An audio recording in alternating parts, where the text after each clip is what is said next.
बाहेर नाना पटोले भाजपमध्ये जातील अशा प्रकारची चर्चा सुरू आहे आणि ती पूर्वी होती, ती काय आताच नाही.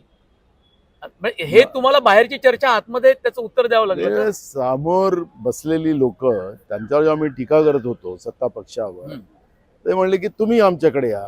मी त्यांना सांगितलं की मी या जन्मात तर तुमच्याकडे येणार नाही आणि तुमचे जे नेते दिल्लीतले आहेत मी त्यांना जवळून पाहिलं 2.5 वर्ष खासदार म्हणून, आणि तुम्ही शेतकरी विरोधी आहात, तुम्ही देशविरोधी लोक आहात, त्यामुळे तुमच्याबरोबर काम करायला मला कधी येणार नाही, मी माझ्या तिरंग्यातच राहणार, अशा पद्धतीची भूमिका मी मांडली. पण अशी चर्चा वारंवार का होते नाना पटोले बघा, जे मूळ मुद्दे जे आहेत ते मूळ मुद्दे डायव्हर्ट करण्यासाठी हे सरकार त्या पद्धतीचा प्रयत्न करतो आणि एखादी अशी गोष्ट टाकून देतात आणि लोक त्या चर्चेत राहतात.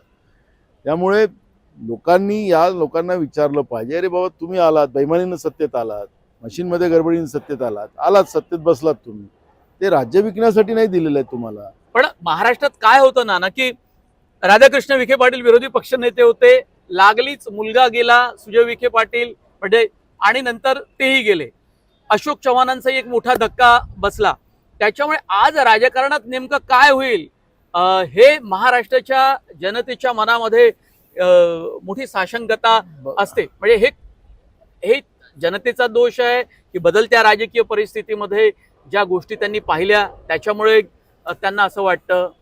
मी तुम्हाला एक गोष्ट तसं वाटावं म्हणून नेते सुद्धा चर्चा करत असतात. मी तुम्हाला मी मुद्दामून महाराष्ट्रातलं इतके वर्ष राजकारणामध्ये मी काम करतो, मी या राजकारणामध्ये एक गोष्ट पाहिली की जे व्यावसायिक राजकारणी असतात, ज्याची नावं तुम्ही आता घेतलीत की उदाहरणार्थ, ते व्यावसायिक राजकारणी आहेत, त्यांच्या संस्था आहेत, संस्थानिक राजकारणी आहेत, आणि ह्या संस्था टिकवण्यासाठी आणि आपला व्यवसाय टिकवण्यासाठी ते लोक सत्ता पक्ष जिकडे असेल त्याच्याकडे बघतात. असं चित्र आपण अनेक पाहिलं. मी तर सामान्य परिवारातला आहे,